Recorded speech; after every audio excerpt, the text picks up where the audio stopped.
दोस्तों, अगर आप आज के जमाने में सीधे सादे बनकर रहोगे ना, तो आपको कोई नहीं पूछने वाला। लोग बस आपका फायदा उठाएंगे। इसीलिए थोड़ा टेढ़ा होना, थोड़ा चालाक होना बहुत जरूरी हो जाता है। एक स्टोरी से एक्सप्लेन करता हूँ। बात है 2015 की, जब शाहरुख खान की दिलवाले फिल्म निकली थी। जिन लोगों ने दिलवाले देखी है उन्हें पता होगा कि उस फिल्म में गाड़ियां बहुत ज्यादा दिखाई गई हैं। तो दिलवाले के प्रमोशन के दौरान एक जर्नलिस्ट ने शाहरुख खान और पूरी दिलवाले टीम को इसी गाड़ियों वाली बात पर टॉन्ट मारते हुए ये पूछा कि आप लोगों को कैसा लग रहा है उस फिल्म का हिस्सा बनकर, जिसमें आप लोगों को साइड रोल दिया गया है और लीड रोल एक कार को मिला है। तो इस पर शाहरुख खान पहले तो कुछ नहीं बोले, लेकिन थोड़ा सोचने के बाद उन्होंने रोहित शेट्टी से माइक लिया और कहा, देखिए मेरे साथ यहाँ बहुत से आर्टिस्ट मौजूद हैं और हम लोग जब कोई फिल्म लेते हैं तो ये नहीं सोचते कि फिल्म में हमें जो रोल मिल रहा है वो कितना बड़ा है या कितना छोटा है। और जहाँ तक बात रही कार की, तो मैं बताना चाहता हूँ कि कार सिर्फ कार है, कला सिर्फ हमारे पास है, इसीलिए हम कलाकार हैं। तो ये होती है एक चालाक आदमी की निशानी। बहुत ही सोच समझकर एकदम सटीक जवाब देना कि सामने वाला फिर कुछ बोलने के काबिल ना रहे। दूसरा कोई एवरेज माइंड वाला आदमी होता तो शायद गुस्सा करने लगता, पर शाहरुख खान ने बहुत ही समझदारी से सिचुएशन को हैंडल किया। तो आज के वीडियो में इसी तरह के कुल 3 चालाकी के नियम मैं आपको बताने और समझाने वाला हूँ। इन नियमों को मैंने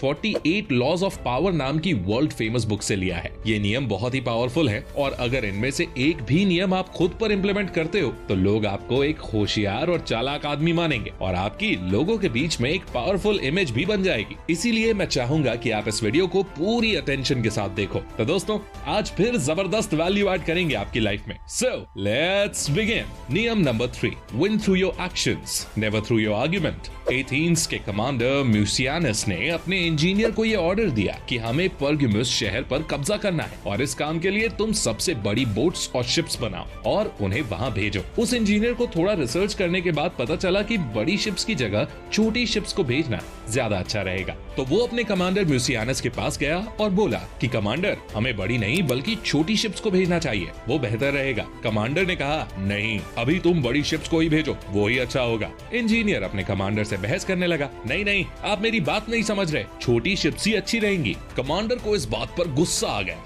और उसने ऑर्डर ना मानने के लिए इंजीनियर को मौत की सजा सुना दी। वो इंजीनियर जो कह रहा था वो बिल्कुल सही बात थी। छोटी शिप्स इस लड़ाई के लिए बेहतर थी, मगर उसकी गलती ये थी कि वो इस बात को प्रूव करने की जगह अपने कमांडर से आर्गुमेंट करने लगा। अगर वो पहले कमांडर के कहे मुताबिक बड़ी शिप्स को लड़ाई में भेजता और फिर जब वो बड़ी शिप्स लड़ाई हार कर आती तब उसकी छोटी शिप्स उसको जितवाती, तो इस बात का उस इंजीनियर को इनाम मिलता। लेकिन उसने पहले ही बहस करना शुरू कर दिया और इसी वजह से वो सही होते हुए भी मारा गया। इसीलिए हमें भी इस बात को याद रखना चाहिए कि फालतू की बहस से कुछ हासिल नहीं होता और अगर बहस में आप जीत भी जाते हो तो इसका कोई फायदा नहीं होता, क्योंकि सामने वाला आपसे कभी न कभी बदला लेने की फिराक में रहता है। जबकि अगर आप अपने एक्शन से खुद को सही प्रूव करते हो तो इससे ना तो कोई आपसे बदला ले सकता है और सामने वाले के पास आपकी बात की कोई काट भी नहीं होती। इसीलिए चालाक लोग जल्दी किसी बात पर बहस नहीं करते, वो हमेशा ही अपने एक्शन से खुद को सही साबित करते हैं। नियम number 2, keep people dependent on you.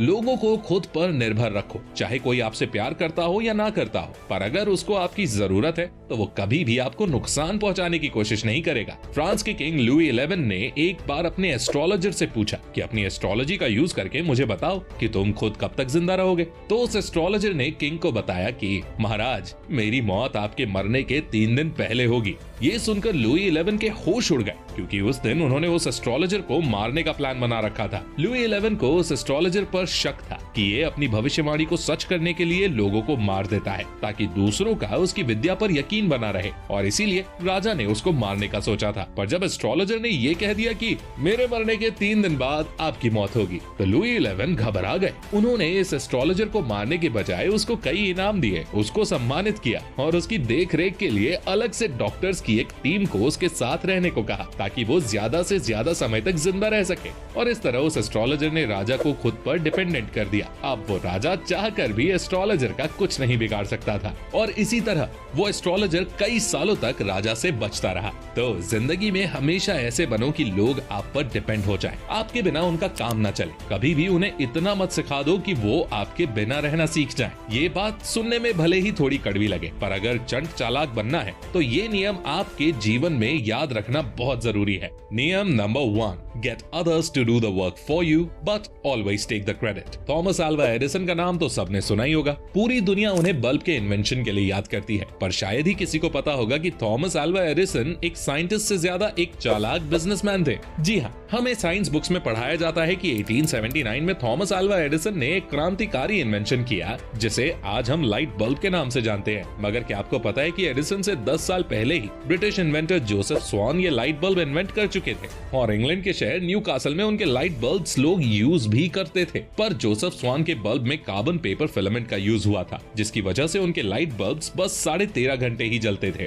Thomas Edison ने बस उस लाइट बल्ब में एक स्पेशल कार्बन बैम्बू फिलामेंट का यूज किया, जिसकी वजह से वो बल्ब 1200 घंटे तक जलने लग गए। पर फिर भी लाइट बल्ब के इन्वेंशन का पूरा क्रेडिट सिर्फ एडिसन को ही दिया जाता है। एडिसन की सिर्फ ये एक स्टोरी नहीं है जब उन्होंने दूसरे लोगों के काम का इस्तेमाल अपने फायदे के लिए किया हो। थॉमस एडिसन के यहाँ एक सर्बियन साइंटिस्ट काम करते थे जिनका नाम था निकोला टेस्ला। थॉमस ने डायनामोस नाम के जनरेटर का इन्वेंशन किया था, पर वो सही से काम नहीं कर रहे थे। तो थॉमस ने निकोला टेस्ला को ये ऑफर दिया कि तुम मेरे इन जनरेटर्स को सही कर दो तो मैं तुम्हें $50,000 दूंगा। टेस्ला ने 1 साल दिन रात मेहनत करके उन जनरेटर्स को ठीक भी कर दिया, लेकिन आखिर में थॉमस एडिसन ने निकोला टेस्ला को बस अपनी कंपनी में एक प्रमोशन दे दिया और उन जनरेटर्स के काम का पूरा क्रेडिट सिर्फ उनको मिला। इसी तरह निकोला टेस्ला ने थॉमस एडिसन के लिए कई इन्वेंशंस किए और बदले में एडिसन ने उन्हें बस कुछ पैसे दिए और उनके इन्वेंशंस का सारा क्रेडिट एडिसन को मिला। अब ये स्टोरी आपको बताने से मेरा मकसद सिर्फ ये है कि आप समझो